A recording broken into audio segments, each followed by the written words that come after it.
Hello, welcome to yet another video from the Reading Owls Education. So today we are going to talk about a very important organelle, that is lysosomes. You're very familiar with it. This is usually known as the suicidal bag of the cell. Yes. So before we start off with exactly the core discussion, let's talk about lysosome a bit. So what lysosome is? Lysosome can also be called as the scavenger of the cell. Why? Because lysosome is responsible to you know delete out, delete out or neutralize any foreign particle that is not required in the cell. Okay, or it can digest anything. Why? Because it has hydrolases.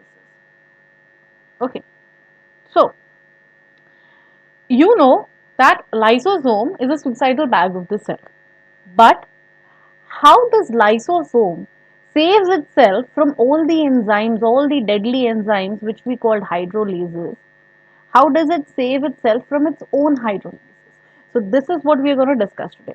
But before that, before discussing, before walking into a core discussion, we will talk about lysosome a bit. So what exactly lysosome is?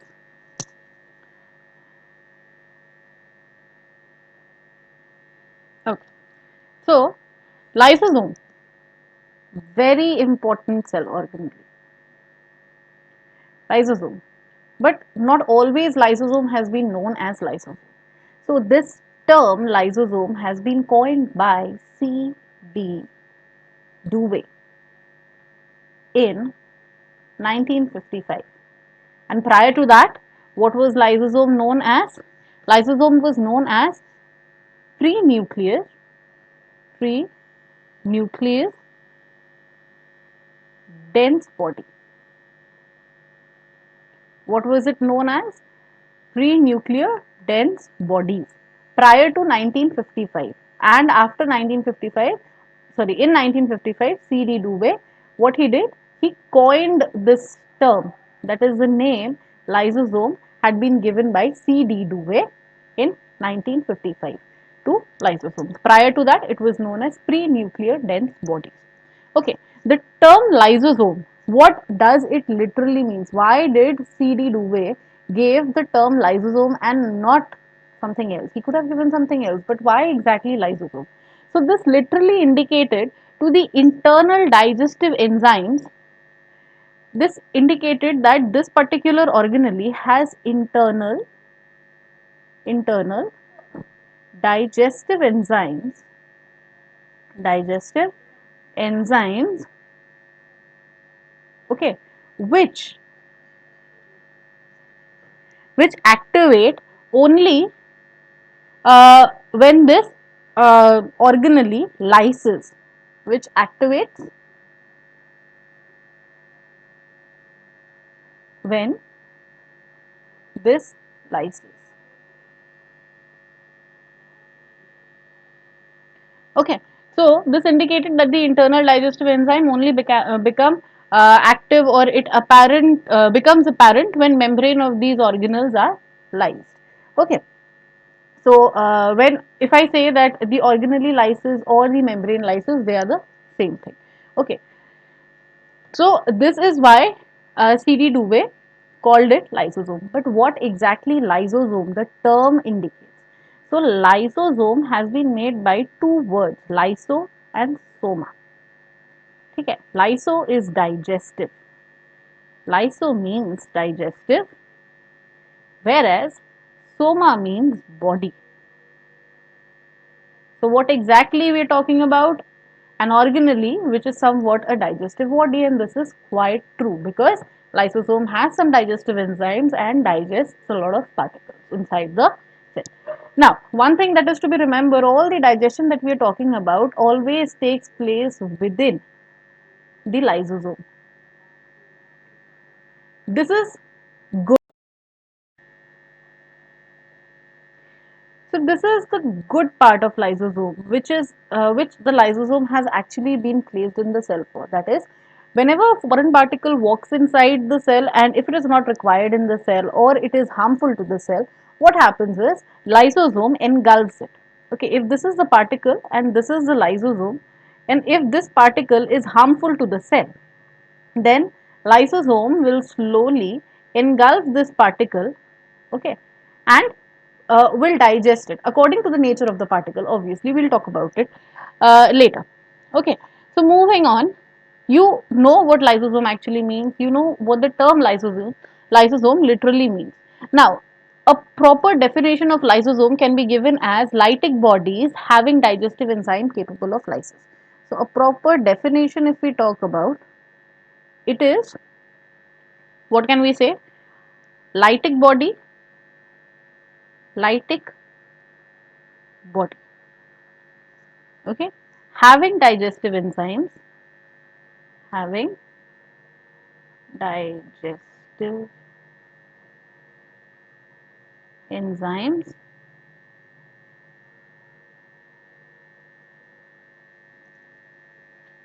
capable of lysis.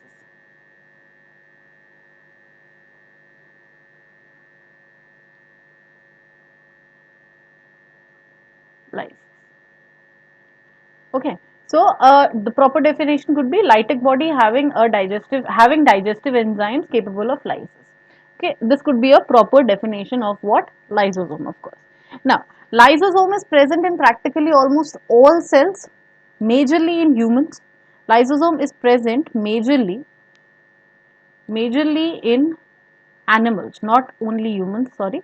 They are present in animals and in less number in plants. Okay, plants also have lysosomes, but in lesser number as compared to that in animal. So, if we talk of some animal cells which are actually rich in lysosome, so the first thing that comes into our mind is granulocytes. Granulocytes. Granulocytes, which is a leukocyte, it is one of the cells that is rich in lysosome. Also, we have phagocytic cells, we have phagocytic cells, phagocytic cells which are rich in lysosomes. Who else is going to do the phagocytosis? Okay, then there are also some cells which belong to the reticuloendothelial system, that is cells from bone marrow, if we talk of liver cells, etc. So these belong to the reticuloepithelial system, belongs to the reticuloepithelial system. So they all are, you know, rich in lysosomes. So we talked about what lysosome is all about, a proper definition of lysosome, and where all we can find lysosome in majority. Now we'll talk of the very core perspective that today we have decided for, that how is lysosome saving itself from all the hydrolases that it contains in itself. Okay, chalo, we'll move on.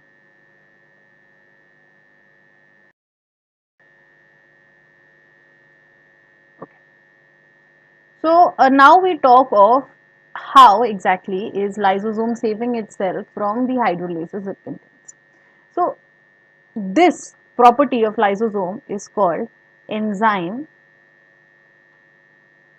latency. What does the term latency means? The term latency means it simply means that the whatever acidic substance or whatever is the usual characteristic of that substance, of the substance, that is not evidently shown, evidently shown. That is, while all these enzymes, these hydrolases are within the, you know, the lysosome, all the hydrolases are within the lysosome, they somehow are restricted by the lysosome to show their proper characteristics, that is the lysis. The lysis characteristics is there. The somehow the lysosome is managing it, and how it is doing so, we'll look into it. Okay, so we talk of enzyme latency. So what all are the factors that is actually regulating the enzyme latency? So enzyme latency, the first factor that we talk of, number one, the membrane which bounds all the hydrolases, that is resistant to all these enzymes. So this is the membrane that is, you know, it is resistant to the enzyme.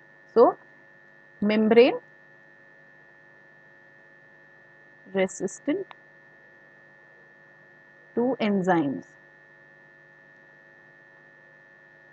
Okay. So this is the first characteristics because of which the entire lysosome is saving itself from all the hydrolytic enzymes that it has present in itself. Okay. So number two, what is the second characteristic? The second characteristic is most of these hydrolases, most of these hydrolases, not most all hydrolases, they are membrane bound, membrane bound.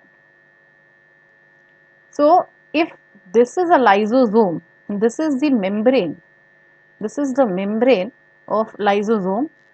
So the hydrolases are separately packed into membrane within the lysosome itself. Okay, so these there are 40 types of hydrolases that lysosome house within itself. So all the hydrolases are packed in separate membrane bound. You might call them vacuoles, you might call them some chambers. Okay, so they are bound, membrane bound. All these hydrolases are separately membrane bound within the lysosome itself, and that, and moreover the outer membrane of lysosome, the membrane that bounds the lysosome as a whole, is also resistant to all these enzymes. Now, why? Now, if we go into scientific explanation as to why do we require all the hydrolases to be bound in membrane, so we can say that the membrane that bounds the hydrolases, it prevents the center of the enzymes to gain access to the susceptible group in the membrane. Okay, there might be groups which might be susceptible, or they might have affinity towards some or the other hydrolase. They might get attached to it and it might get corroded, it might get depleted from there, and the lysosome might, leak. So these membranes, when they bind these hydrolases within themselves, it also protects the outer membrane or the membrane of the lysosome from getting in contact with these hydrolases directly in normal cases. Okay, so these are the two major characteristics that prevent that saves the lysosome from its own hydrolytic activities. But there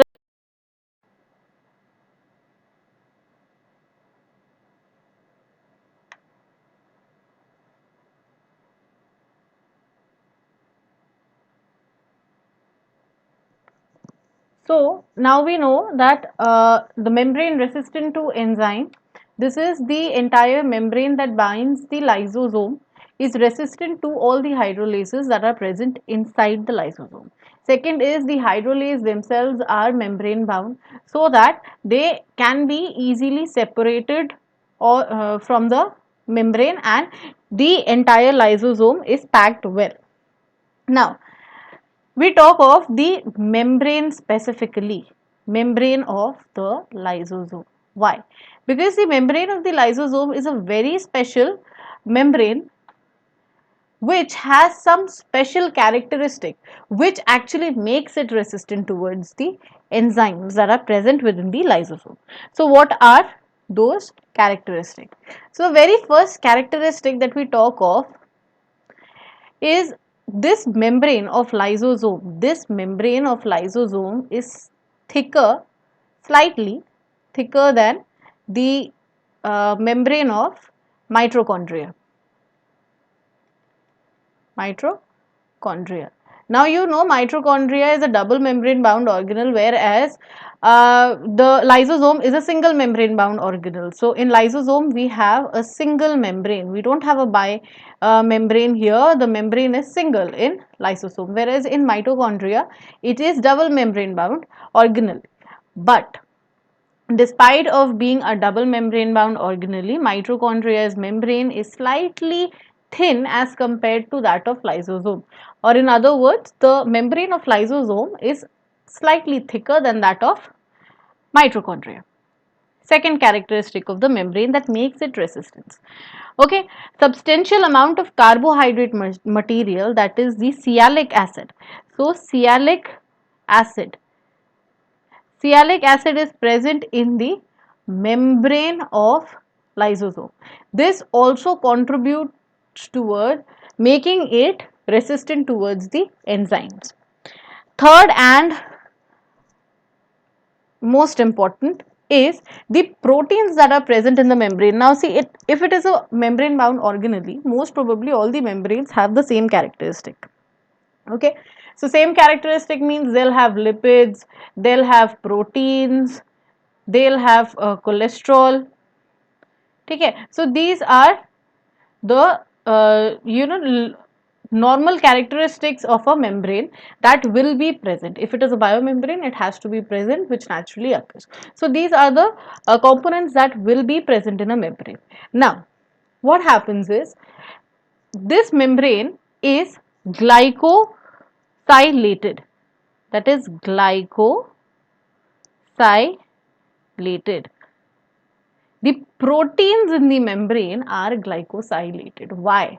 Because we have proteases inside, that is, which hydrolyzes, the hydrolase that we have, in the combination of hydrolase we also have protease. Now protease is the one that degrades protein. Protease degrades protein. Okay, so since we have protein, and if you are to have some pump here, if you have some gateway for which the ion exchange is necessary, and that takes place in lysosome, therefore you will be in requirement of protein, because those gateways will be made up of protein. Now in order to save those gateways from being lysed by the hydrolase that is present inside the organelle, what you need to have, you need to make some modification, and that modification is glycosylation that has been done to the proteins in the membrane. Now what is glycosylation? Addition of carbohydrate groups. Okay, addition of carbohydrate carbohydrate groups,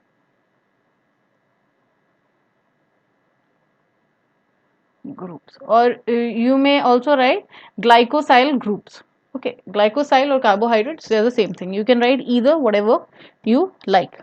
Okay, so these are the main characteristics which help maintain the enzyme latency. So the first characteristic that we talked about in the enzyme latency is the membrane is resistant to all the enzymes present within the lysosome. And what is making the membrane resistant? First, the thickness of the membrane, which is slightly thicker than that of mitochondria. Second, the presence of sialic acid. Sialic acid is carbohydrate again, so deposition of sialic acid in the membrane towards the inside. Okay, now sialic acid is not deposited on this side, sialic acid is deposited on the inner side. Okay, and thereafter we have glycosylated protein, again addition of some carbohydrate or glycosyl groups, which helps the protein component of the membrane from being lysed by the protease, which forms the part of the hydrolase that is present inside the lysosome itself. Okay, now we move on to a very important concept. Now you have seen that lysosome itself is a membrane bound organelle, though it is a single membrane bound organelle, but all the hydrolases that are present inside the lysosome, they are all membrane bound as well. Okay, so if they are membrane bound, how do they work, and how does the pH of this particular organelle is maintained? Because a very important concept that we'll talk of is the pH. I'm not talking of the concept, but then for all the hydrolases to be active, there needs to be an acidic environment. So that is a very important point. Acidic, the pH needs to be acidic for all the hydrolases to work properly. And since all the digestion takes place within the lysosome, therefore the environment inside the lysosome has to be acidic so that the hydrolases that are present inside the lysosome work efficiently. But despite of having an active pH or a favorable pH within the lysosome, they are bound in membrane.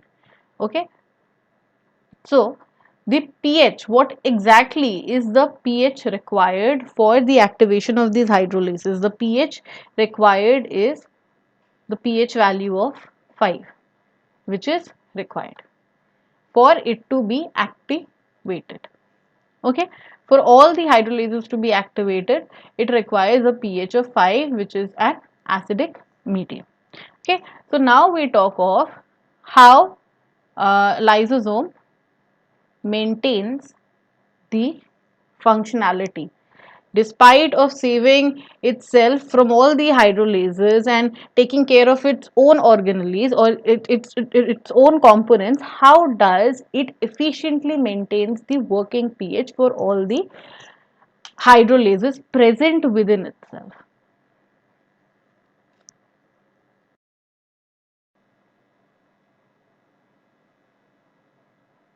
So we now talk of maintaining the acidic environment. So how does the lysosome maintains the acidic environment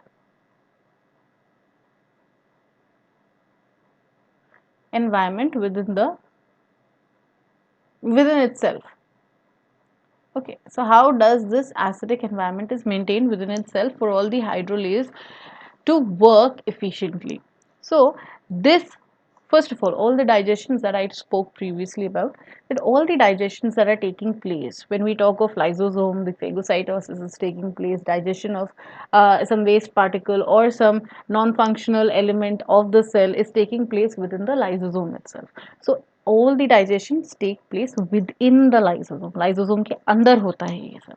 Okay, now second, acidification मतलब acidification acidification is making the environment of the lysosome acidic. How does the lysosome make its environment acidic? So that is being done with the help of an ATP dependent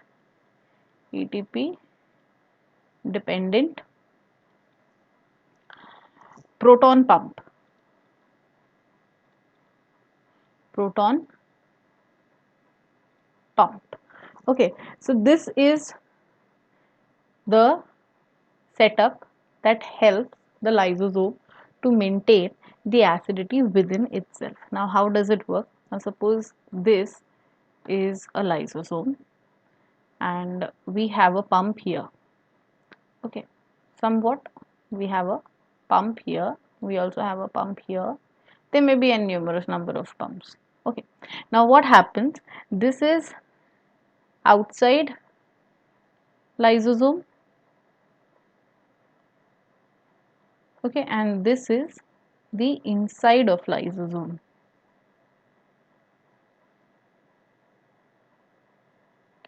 Okay, so what happens from the outside, the hydrogen ions, H plus ions are pumped inside the lysosome.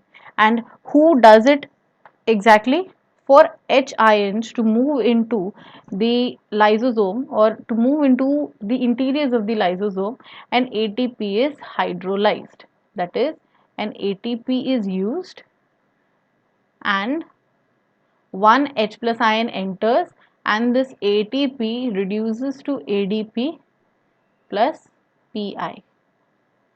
Okay, this is the procedure that takes place. Now, when ATP is involved, I hope you know that this is an active process because we are utilizing our energy coin, PI. Okay, since we have an ATP involved, okay, So therefore it is an active process. Why? Because we require our energy coins to pump in hydrogen ions into the lysosome. Therefore, this is how the acidity of the lysosome is maintained, or you may also say that the of 5 pH of 5 is maintained within the lysosome. Now, okay, now you might say that what happens if somehow accidentally lysosome uh, leaks out, okay, due to some discrepancy in the functioning of lysosome, or maybe due to some other incident the lysosome leaks out. Leaking of lysosome takes place. Leaking of lysosome takes place. Now, if this kind of a situation happens, what will be the scenario within the cell? So I told you that all the hydrolases to be active or to be in their efficient form, they require a pH of 5. Without the pH of 5, none of the hydrolases will be able to work. But the pH within the lysosome is pH 5, but the pH of the cell is pH of cell, if we talk of, it is approximately 7.2. So when the lysosome somehow happens to leak, or the hydrolases move out of the lysosome accidentally without being intending to move out, if they move out accidentally, what happens? There is a difference of pH, and this difference of pH again render them render them inactive. Okay, so their activity is challenged because of the change in pH. So I hope you had been able to understand what exactly we had been talking about, how the lysosome, the organelle, the lysosome, which is also known as the suicidal bag of the cell, is able to protect itself from the hydrolases that it possesses. Okay, if you like, if you if you've liked the session, please don't forget to like, share, and subscribe. And if you have any question, or if you want me to take videos on a particular topic, you can text me, DM me at the reading owl underscore education or edu. This is my Insta ID. Okay, so you can do that. So here we end with our today's discussion. We'll meet next time with another video.